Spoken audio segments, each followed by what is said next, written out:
Good afternoon. Good afternoon. I only heard Pastor Carlos. I want more voices. Good afternoon. Good afternoon. I like that better. I just want to thank you for coming to this special session that Amanda is going to present.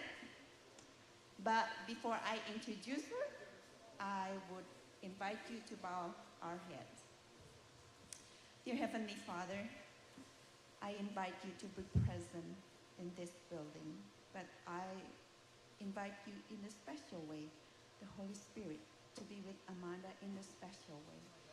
And also with all the attendees, that they can open their hearts and their mind to learn what Amanda has to share with us.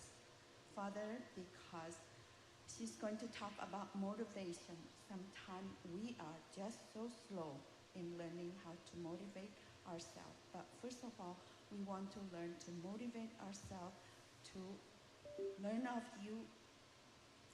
In Jesus' name I pray. Amen. How many of you were here a few years ago? 23 years. 23 years, Pastor Carlos. But Amanda's first time over here was what? 2019, about 5 years ago. And she was here only doing 2 sessions, in and out, or 3 sessions, in and out really quick. I said, what? I wanted to hear her more. So it was a blessing for me, 2 years ago, Amanda? And yeah, and I saw her again at the EQ Summit with Dr. Neil Natalie in Weimar. I said, Amanda, would you like, or we would really want you to come back to Wisconsin. And she said yes. So she came back last year, but she did only 2 sessions. I said, I want 5 days. So Amanda is here good for 5 days. We are very, very blessed to have her. And she's a graduate of Loma Linda University. Amanda began her therapy career working in addiction and later with at-risk youth today. She works full-time at a Beautiful Minds Medical in Auburn, California, where she facilitates the intensive outpatient program for depression and anxiety, as well as co-host the Brain People podcast. If you never heard it, try it. Is wonderful. I learned a lot. And currently she is an editor of EQ Emotional Intelligence Curriculum for elementary students.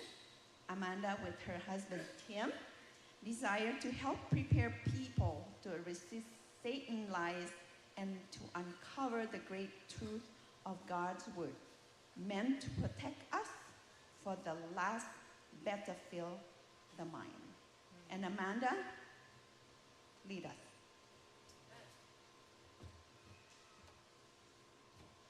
Thank you so much for having me back.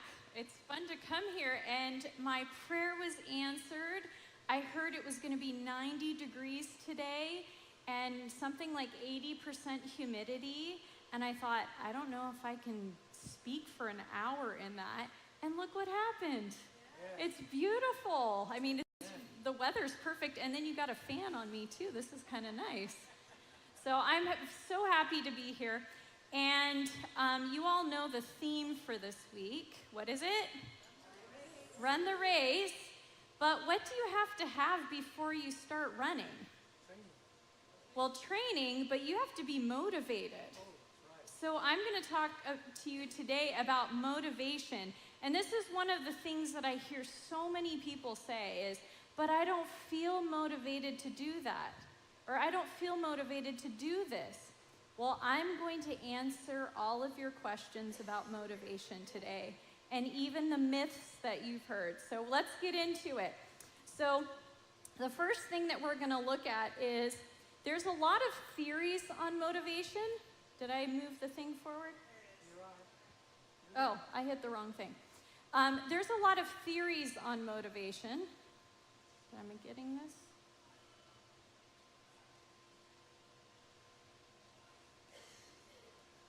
Which one do I do?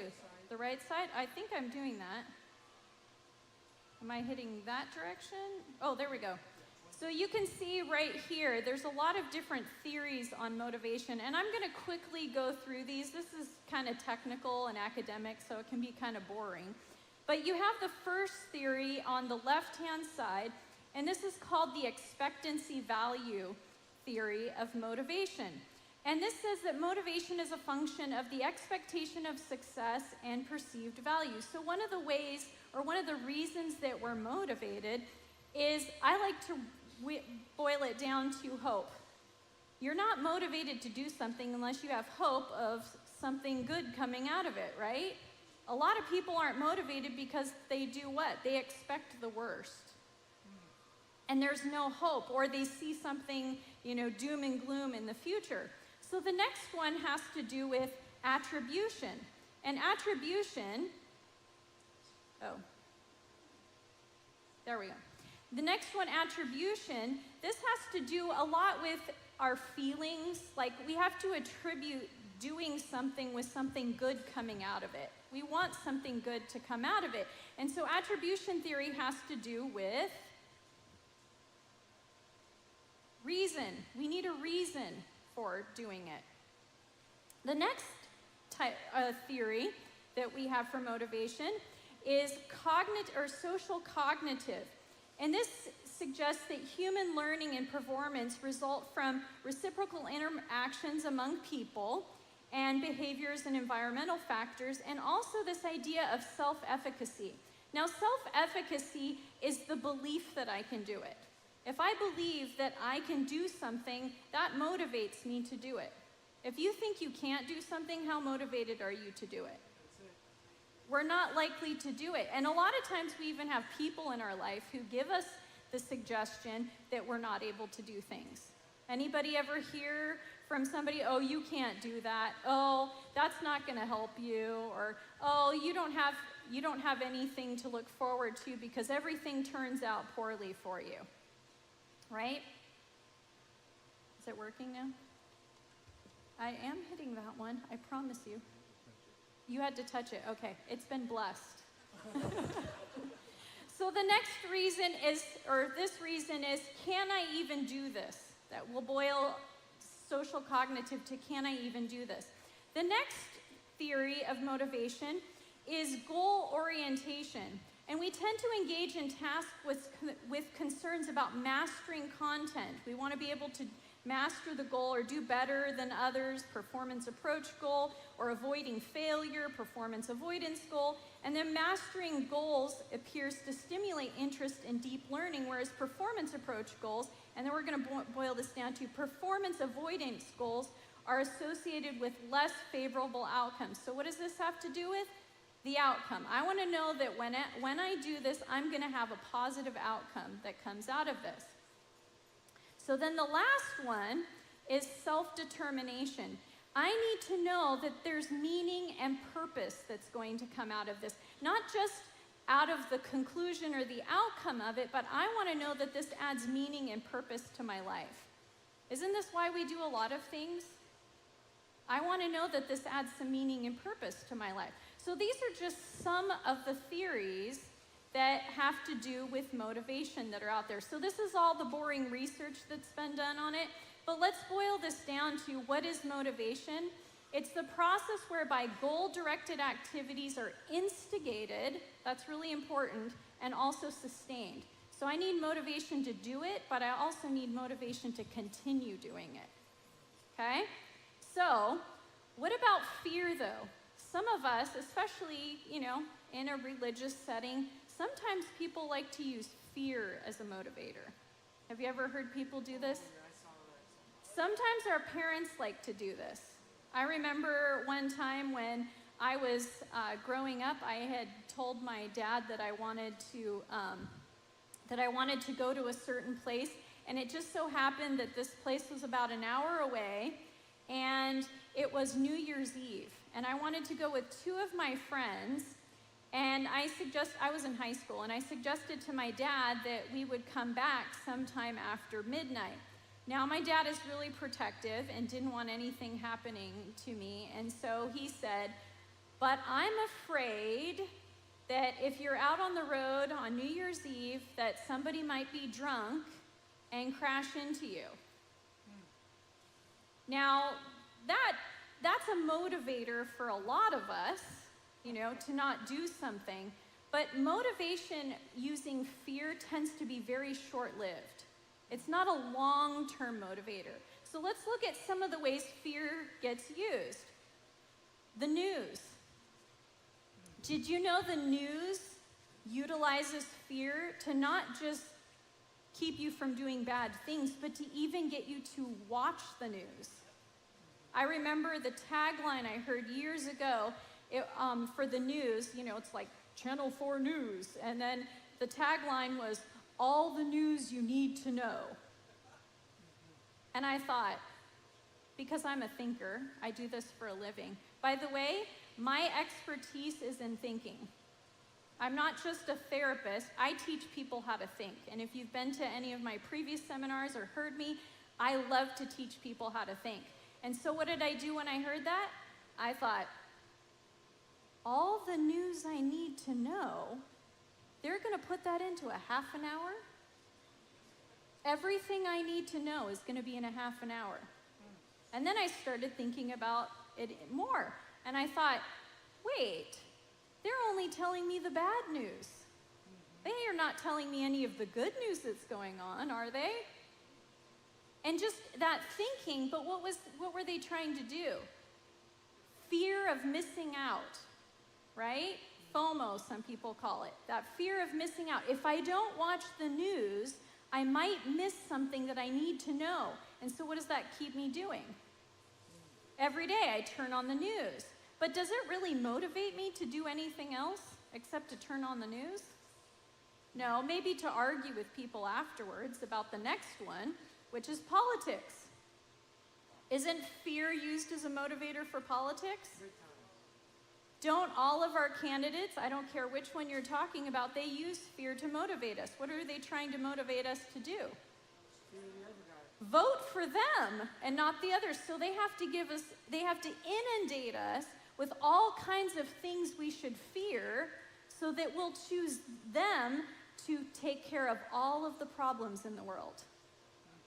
Have we ever had a candidate do that once they've come in office? Did they take care of everything? Sometimes they actually create more problems. But fear is a motivator in politics. How about relationships? Sometimes we use fear as a motivator in relationships. If you don't do this, I'm not going to do this, right? So that can be a way. Or if you don't do this, I'm not going to love you, right? Or if you don't do this, I'm not going to stick around very long. That can be a motivator too, but it's not a very long term. How about purchases?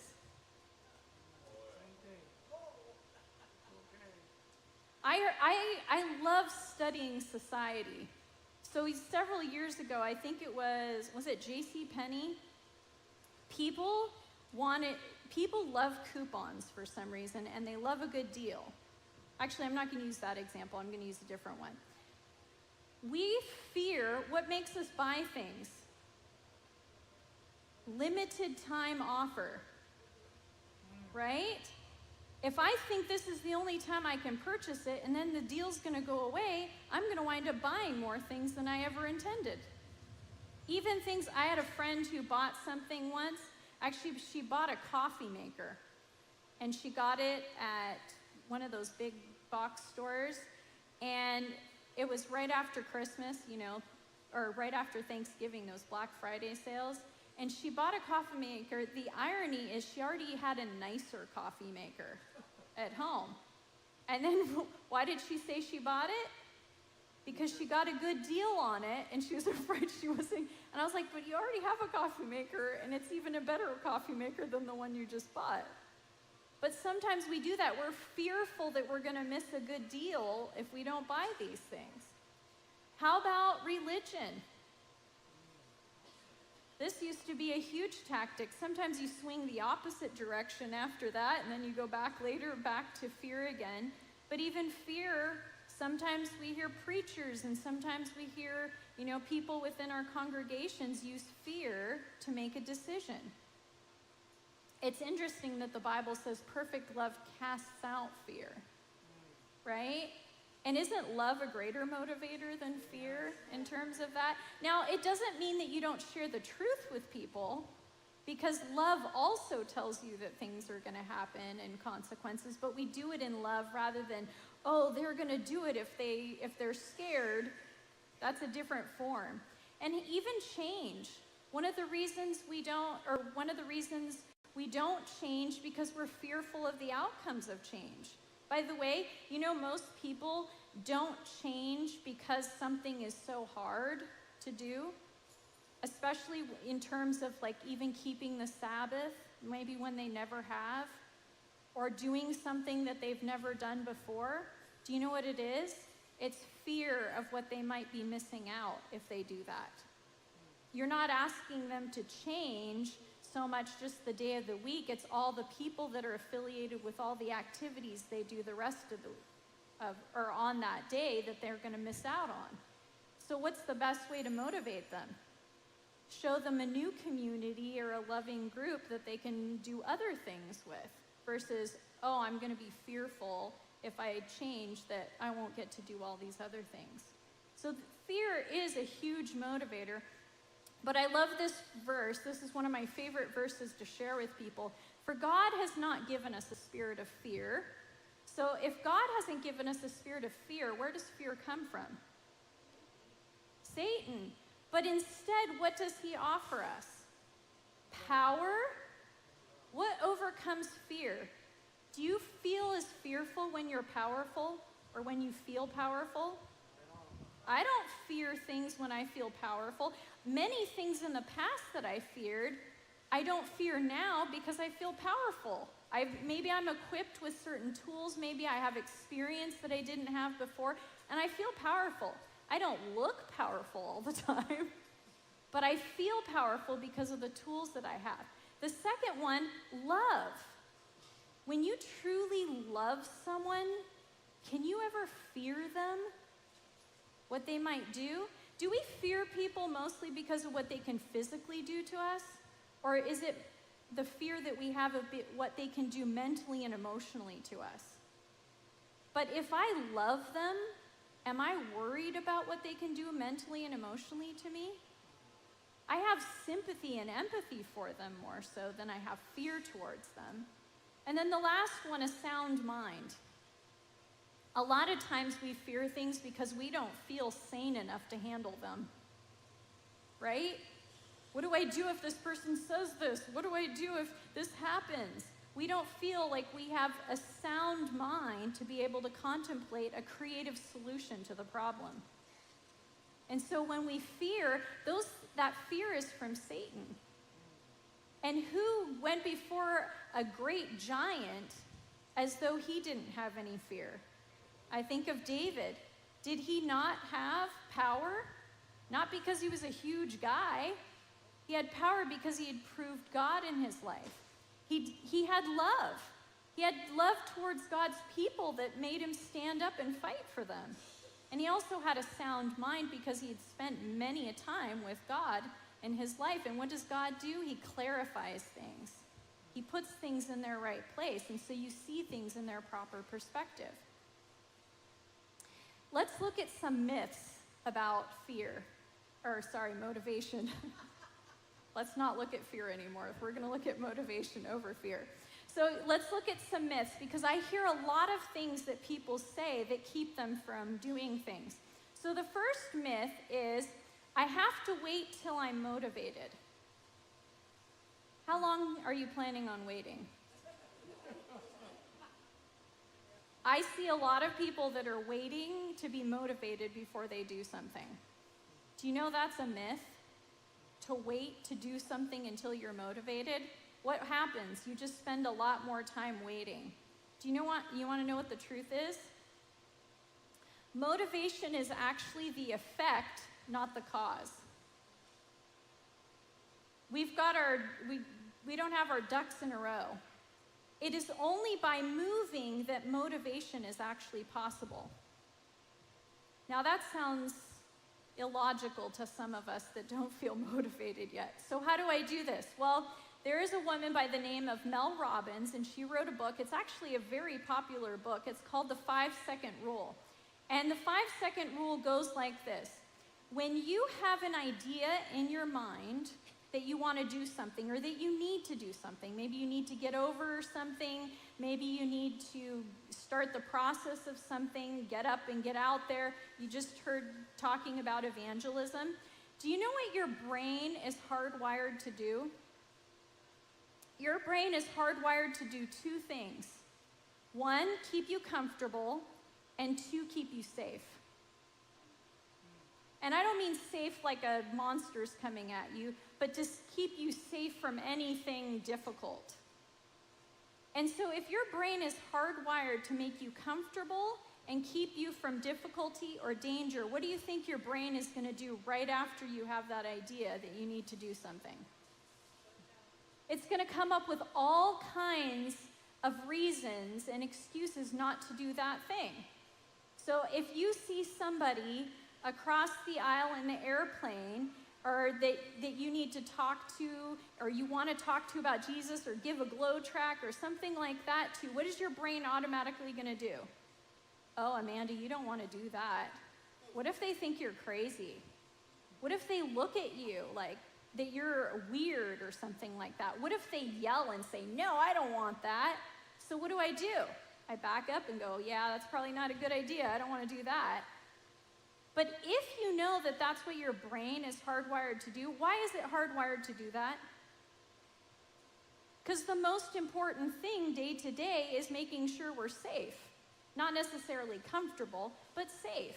So our brains do that. But in actuality, did you know that you can hack your brain when it wants to do that? You can count down backwards from 5. 5, 4, 3, 2, 1. What is that doing? What that's doing is taking your mind off all the excuses and getting it amped up and ready to go to do that thing that you need to do. So you can practice this with your spouse. My husband and I have done this before. Do you know one of the hardest things for me to do in the winter time when it's cold, and I know you're all laughing because I'm from California, but when it's cold, I do not want to get out of bed when it's dark in the morning and it's cold outside of my bed. And so I have to practice this. Okay, 5, 4, 3, 2, 1, you're getting ready to go. I also don't like making phone calls. I'm just not, I didn't even like texting when it first came out, but now I'm sorry to say I prefer it over calling people. It's a nice way to put it out there, and then I just wait and hope for an answer, but I don't have to sit there and talk and that sort of thing. I talk all day, you know. I want an excuse not to talk when I don't have to. But what I do when I have to make that important phone call, I count down. And I do it because I know it needs to be done. And that's what we call the 5-second rule. So you're actually motivating yourself. It's the same thing we do when a rocket gets launched. Is everybody thinking about all the problems that could happen when they're counting down backwards? How about New Year's Eve? Are you thinking about all the problems that could be happening next year? No, you're getting excited because you're counting down. So that's one way to hack your brain so that you actually do the thing you need to do when you're trying to come up with all sorts of excuses.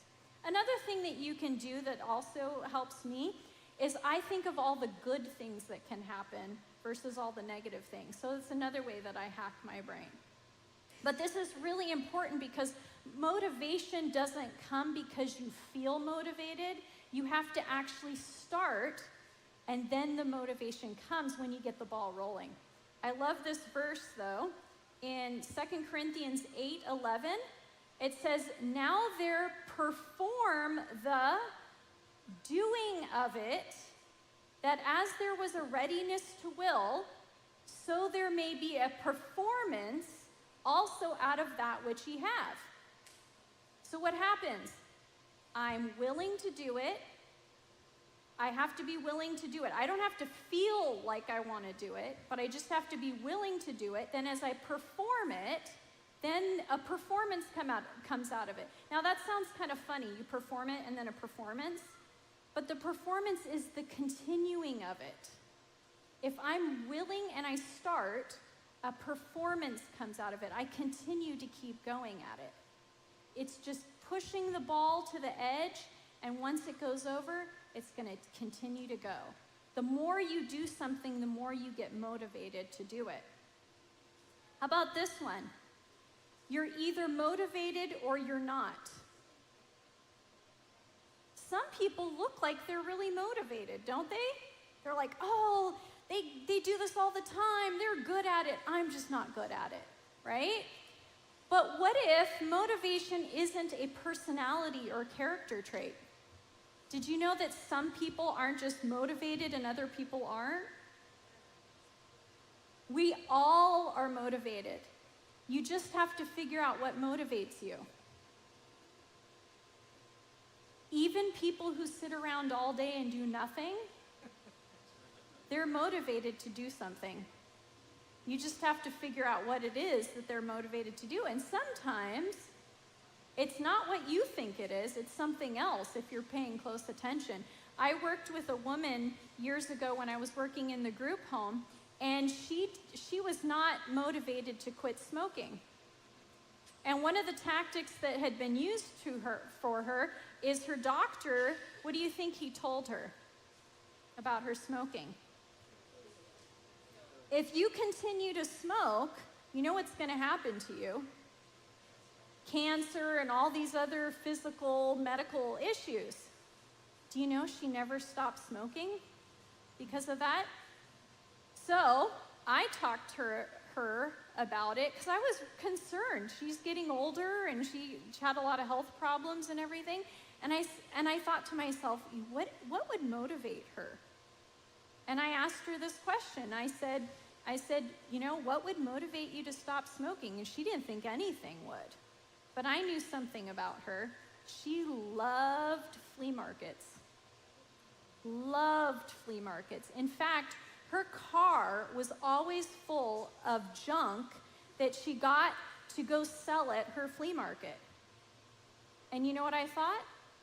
She is actually motivated by something to quit smoking. She just doesn't know. Smoking is expensive.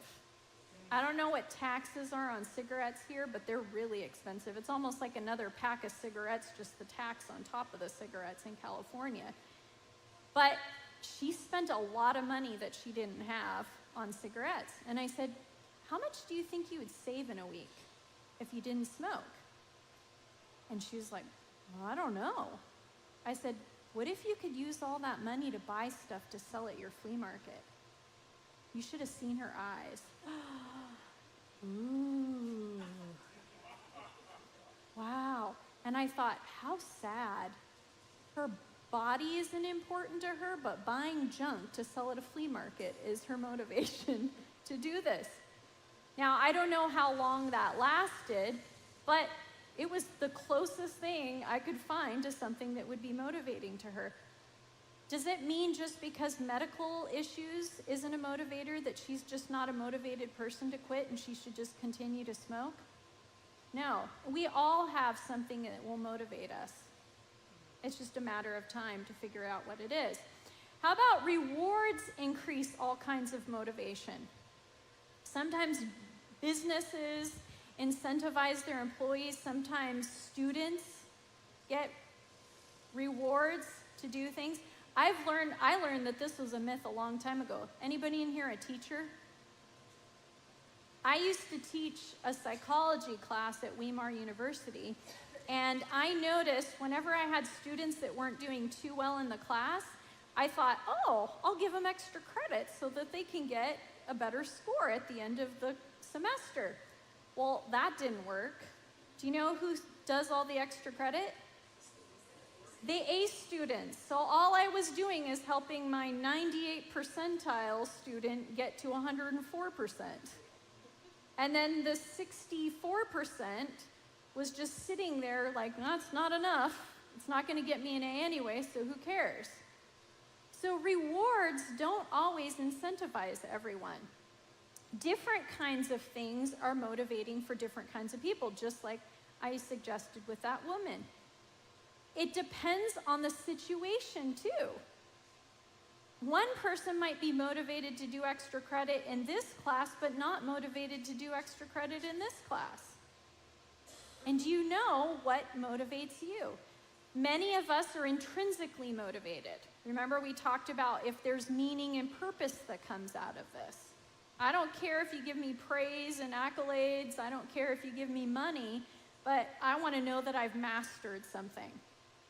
Other people, you can give them all the praise in the world and they'll do anything for you if you do that. But it doesn't even work all the time. So do you know what is most likely to motivate you and even the people in your life if you want them to be motivated? How about motivation is enough for success? There are some very highly motivated people that are still not successful because of this reason. It's actually skills and strategies with motivation that are required to make somebody successful. Now, does that mean you have to be already skilled or mastered at something to be successful? No, you can actually learn that. And this book, The Motivation Myth, How High Achievers Really Set Themselves Up to Win, Jeff Hayden talks about this. There's 3 things that you need to do in addition to motivation. One is find somebody who's already good at the thing that you want to do. Find somebody who's already good at it. They don't have to be a professional at it. They don't have to make a lot of money at it. They don't have to make any money. They just have to be good at it and really understand what it is. And follow their plan. Literally, specifically ask them, what did you do to get to this point? And he uses the example of a runner.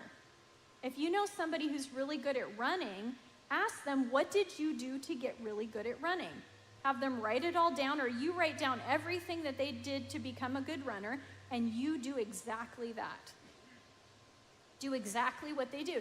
Now, set your goal, follow the plan, and the second thing, most importantly, is forget the goal. What happens if something takes too long? We often get discouraged. Oh, this is taking too long. This is why we forget the goal. Enjoy the process of getting there. Far too many people, we want to go from A to B in no time at all. We don't appreciate the value of following the plan and just getting good at it. So that's the next thing that we do. And then the last thing to understand is you can do anything for 2 weeks. You can stick to a plan for 2 weeks. Everybody can do that. If you follow the plan, you can stick to it for 2 weeks. And then you will be on your path to success. But you have to follow the plan, of course. The next one, all praise increases motivation. We already learned a little bit about that. What's more important is cultivating a growth mindset. That leads to increased motivation. And this book by Carol Dweck, it's called Mindset, The New Psychology of Success, How We Can Learn to Fulfill Our Potential. She talks that you can praise effort, resilience, and pushing through, and that's even better than praising just how well somebody did. And this is something that we should actually be doing with our kids too. Far too often we praise kids for being successful at something. But then what happens if they've been successful for a while and then they don't do well? They may not be motivated to continue. I've seen students even who were really successful in school, and they get through school, but then maybe they get fired or let go of their job, and all of a sudden they don't know what to do with themselves, even though they had all of this great motivation and success along the way, because they didn't learn to cultivate a growth mindset. Challenges are just that. They're challenges, and we can overcome those things. So if we praise the effort that somebody puts in, even when they fail, if we praise their resilience, wow, I saw you really push through that even though you had a hard time and you didn't give up, man, that's what really impresses me. That's more important than if they succeeded, because you want them to continue to be motivated to try. And then pushing through their challenges, and even reframe challenges. You didn't fail. Did you see how you didn't actually fail at that because you tried and you continued with it? And not everything works out the way that we want to, but I love to see you continue to try. How good does that feel even when you failed at something? But then again, what is failure? Isn't it not trying at all? I think that's the better definition of not trying at all. That's ultimate failure. We didn't even get off the ground. This is a quote from her. We like to think of our champions and idols as superheroes who were born different from us. Isn't that why we like superheroes? Like, I can live vicariously through their flying and teleporting and all that stuff. Because ultimately, I don't have to do that, but I can just enjoy the process of it. She says, we don't like to think of them as relatively ordinary people who made themselves extraordinary. Those are my favorite stories of people just like me who go through difficult times. I want to learn the process of what were they thinking? What did they tell themselves to overcome that situation? I'm not really impressed with Superman. One, I know he doesn't exist. But two, what chance do I have of being like that? But somebody that I hear, I saw a book in the ABC, 1,000 Shall Fall. Anybody read that story? Really amazing story.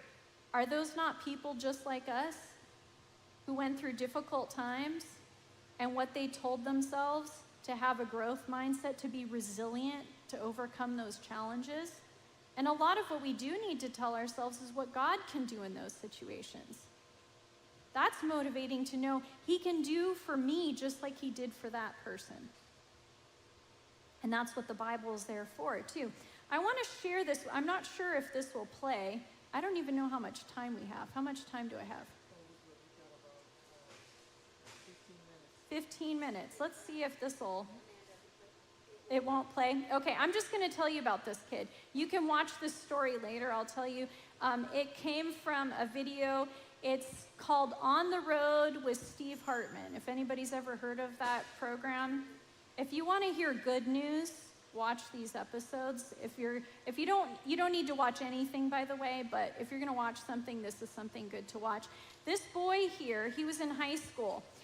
He could make just about any team he wanted to. If he wanted to play football, he could make the varsity football team. If he wanted to play basketball, he could make the varsity basketball team, the soccer team, you name it. He was really good at those sports. Do you know the one thing he wasn't good at? Swimming. He did not even know how to swim. So you know what he did? He joined the swim team. Why would somebody do that when they can excel at other sports? Why would you join the swim team when you can't swim? Because he decided that he didn't want anything he wasn't good at to stop him. So he joined the swim team, and he barely made it across the pool the first time he practiced. But he wasn't willing to let that stop him. So what he did is he learned how to swim. And ironically, the swim team wasn't that good of a team, because why else would they let him on the swim team? They had no other kids to pull from at the school. Nobody wanted to be on it. They barely cut it at any competition. Like, if the kids could get across the pool, they're just like, yay, we actually got the kids all across the pool by the end of the race. But by the end of his senior year, he took his team to the finals. Or nationals, I think it was. And to hear him talk, he realized at a young age, he must have had some great parents. They're not interviewed in this. He realized, though, that he knew that if he's going to overcome things in his life, he needed to learn how to overcome them now. So what was his motivation? Meaning and purpose, that he was going to be resilient, that there was going to be an outcome, and that he could do it. He learned that in other areas of his life. So can we motivate other people, though? Sometimes it's hard because maybe we're motivated, but there are other people in our lives who aren't motivated. And what do we do with them? Well, let's look at that. So there's something called motivational interviewing. And motivational interviewing actually goes by the acronym RULE. And the rules are, there's 2 R's. The first rule is resist the writing reflex. Roll with resistance is the second R. Understand a person's own motivations, listen with empathy, and empower the person. So we're going to look at each one of these. One, resist the writing reflex. That's the first of the 2 R's. Resistance is a signal to change strategies. When you get resistance, when you're trying to help somebody, some of us, we're like hammers, and we just love to keep pounding in the same thing, the same way, every single time, even though we're getting resistance. So resistance is actually a signal to change strategies. And sometimes, by the way, resistance isn't always bad. But if you meet resistance or notice an argument beginning, you may have misunderstood their readiness to change or another issue. Labeling is unnecessary. Don't say somebody's non-compliant or unwilling. Those should be barred from our mental vocabulary. Arguing is also counterproductive. Confrontation does not motivate people. We love to do it, but it's not the greatest motivator. The other person's attitudes are shaped by their words, not yours. Sometimes we say, "You're not motivated," and they say, "I am motivated." So pay attention to the words they're using. If they're saying, "I'm motivated," ask them what you're motivated. Sometimes one of the things I like to do is I like to say, "What would motivate you?" We'll get to that in a little bit. So the other thing is roll with resistance. Use momentum to your advantage. I talked to I talked to a realtor once, and I remember she said to me, sometimes when you go into a house and somebody's looking at that house and they say, "Oh, I wouldn't like this, and I would change this, and I would do that," that's actually a sign that the person is actually interested in the house. Did you know that? It sounds like they're not, because they're picking apart everything. But what they're actually telling you is they're imagining living in that house, but they're seeing all the reasons why maybe they didn't like this way or that way.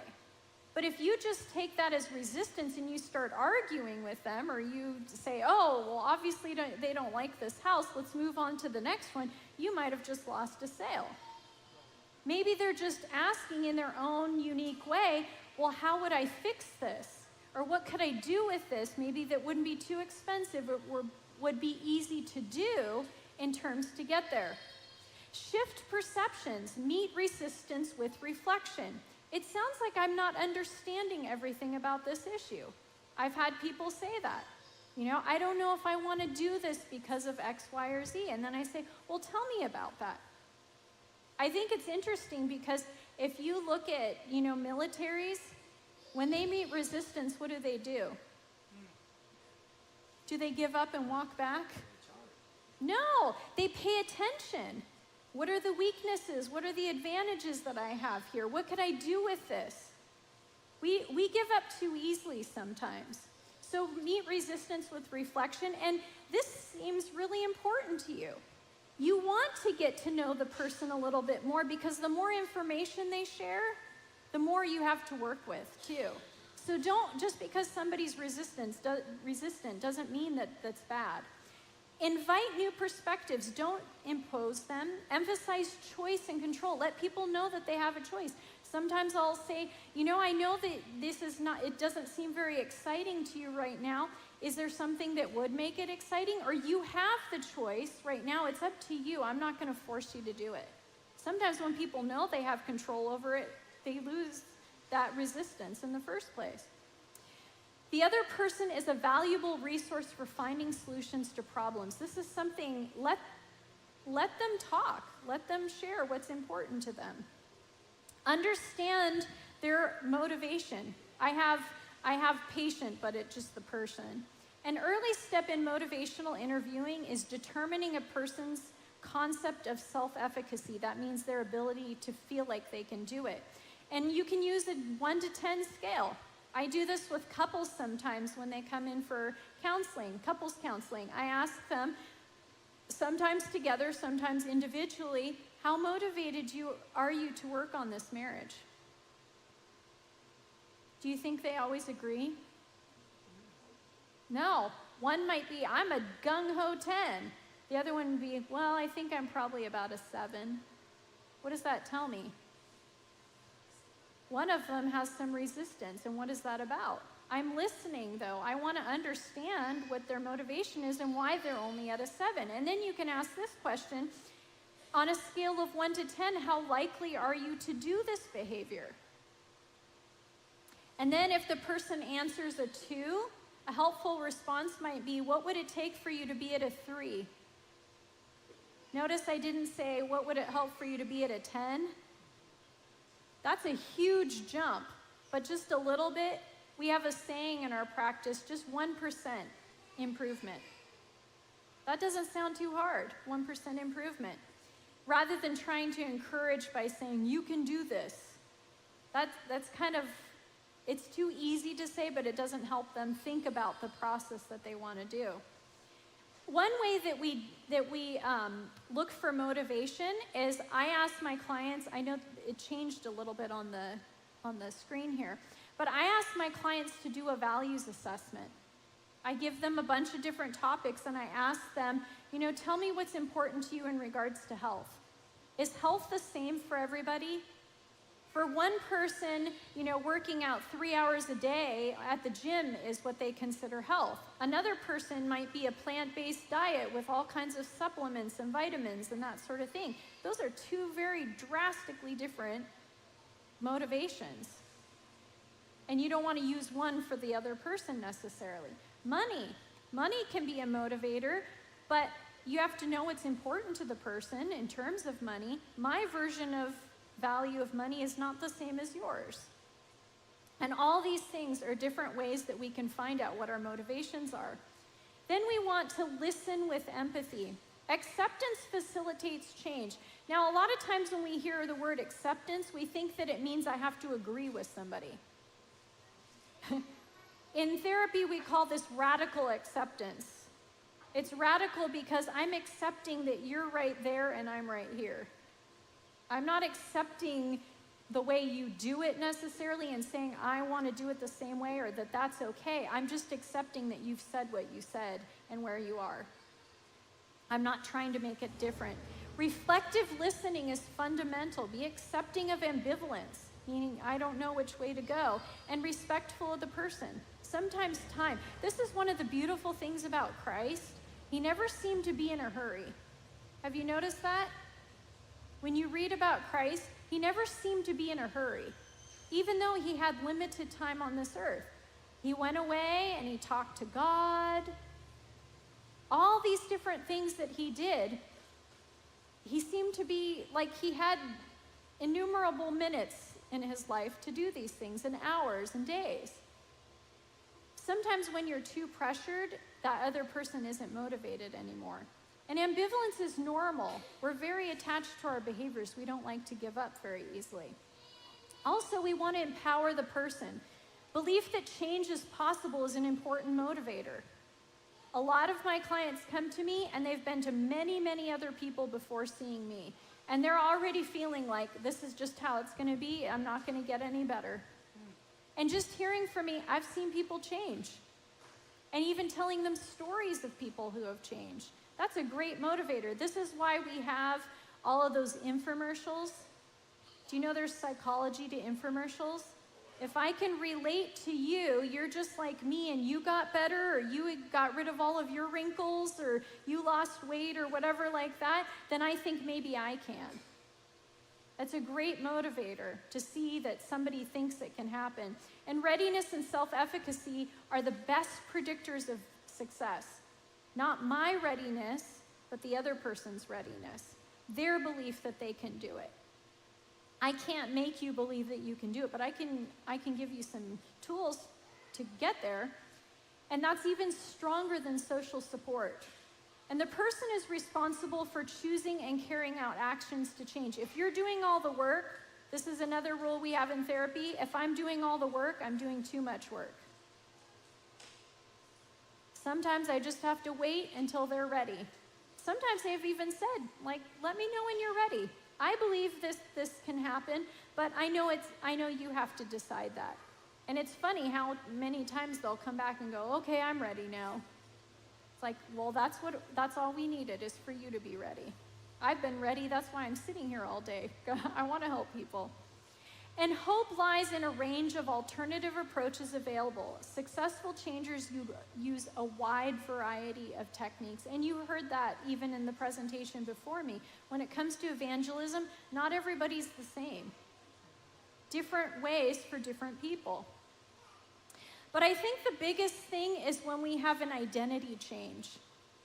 I like this quote by Ellen White. It is a law both of the intellectual and the spiritual nature that by beholding, we become changed. The mind gradually adapts itself to the subjects upon which it is allowed to dwell. It becomes assimilated to that which it is accustomed. And when we spend time with Christ, we become changed. And sometimes the question we can ask ourselves is, who would I be if I was the person that I wanted to be? Who would that look like? What would I do this week? Just for this week. Remember, we learned from Jeff Hayden, if I can do it for 2 weeks, what would I do this week if I was my ideal self? And also, who would I be if I was the person God created me to be? What would he have me to do? Not for myself, but for him. I like that quote also. She says, his biddings are enablings. A lot of what I've shared with you is stuff that I need to do or I have to do, but who actually puts it in me to do those things? God does. And even we have in Paul's writings where who gives us the faith to even exercise faith? We get that little bit of faith God gives us, and that's the only way we can even exercise the faith. So where does the will come from? I don't come up with my will. It's God's will. He puts it in me, and then I do that will as well. And have I asked Christ to abide in me and then walked in that faith? And I'll leave you with this. David asked for a renewed spirit. He wanted God to put a new spirit in him. And I think of motivation that way. Sometimes we don't have it in and of ourselves, but we can ask God to put that motivation in us. He can give us the reasons. Who knows us better than God does? He knows us so well. He knows us better than we know ourselves. And so when we can't do this ourselves, when we're not motivated, he can put it in us to do that. And we can ask for him to renew a right spirit of motivation in us, even when we don't have it. So some references before I go.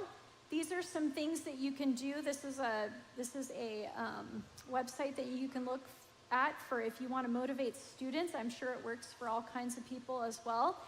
There's another book, Get It Done by Eilert Fishbach. She's done a lot of research on motivation as well.